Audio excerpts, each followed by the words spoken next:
Hello, আসসালামু আলাইকুম। সবাই কেমন আছেন? আজকে আমি চলে আসছি বড় একটি রং ভিডিও নিয়ে। আমি দেখাবো এই যে ডালিম গাছে আমরা দেখতে পাচ্ছি অনেকগুলো ফুল চলে আসছে। আপনারা দেখতে পাচ্ছেন অনেক সুন্দর কালারিং, খুবই সুন্দর লাগছে। ওই সাইড দিয়ে প্রচুর আসছে, ছোট্ট একটা গাছ কিন্তু প্রচুর ফুল আসছে। খুব সুন্দর লাগতেছে, কালারিং, খুবই কালারিং। মনে হচ্ছে রং করা, এরকম বানানো রং করা, আসলে না, আসলে এটা আল্লাহর দেওয়া রং।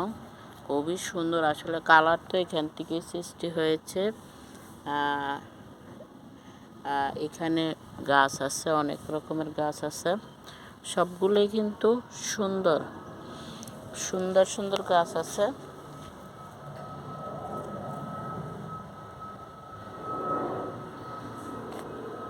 আমরা যদি এখানে দেখি, বন্য তুলসী অনেক হয়ে রয়েছে, উপরতে প্লেন যাচ্ছে, নর্মাল তুলসী গাছ এটা। আর এগুলো হচ্ছে সব বন্য তুলসী। এই যে এটার বীজ পরে চারা উঠছে, অনেকগুলো চারা উঠছে।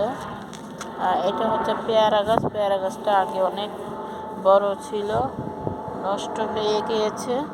অনেকটা আছে বন্য তুলসী। আর হচ্ছে মেহেদি পাতা গাছ। এখানে পুঁই শাক গাছ টাছ লাগানো হয়েছে। আছে থাই পাতা, এটা হচ্ছে থাই পাতা, এটা থাই পাতা। এই যে এটা ছিল লেবু গাছটা, মরে গেছে, অনেক লেবু ধরতো, মরে গেছে। কয়েকদিন রোদ ছিল অনেক, আর ঈদের সময় সবাই বাড়ি যাওয়াতে গাছগুলো কেউ পানি দিতে পারে নাই। এখানে গাছগুলো একদম মরে আবার উঠতেছে।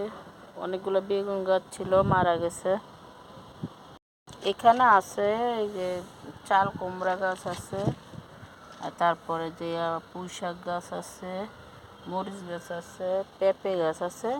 এই পেঁপে গাছগুলো আমি দেখিয়েছিলাম এর আগে, ছোট ছিল, এখন কিন্তু অনেক বড় হয়ে গেছে। যে গাছে যে ফুল আসছে অনেক, মাশাআল্লাহ দিলে অনেক ফুল আসছে।